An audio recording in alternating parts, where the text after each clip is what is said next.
A common tactic among cybercriminals is to send spam messages containing Microsoft Office attachments that contain malicious macros which can be used to unleash malware on your network.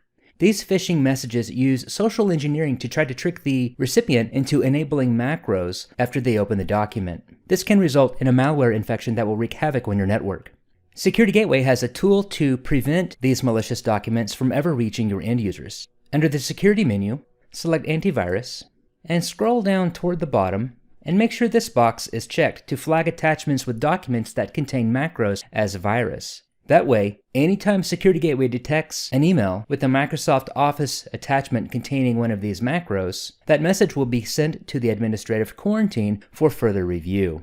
Blocking documents containing malicious macros can help protect your network from all kinds of malware and other malicious content, such as the WannaCry malware outbreak that began a few years ago. Visit mdamon.com to learn more about how SecurityGateway can protect your business from malware and other email-borne threats.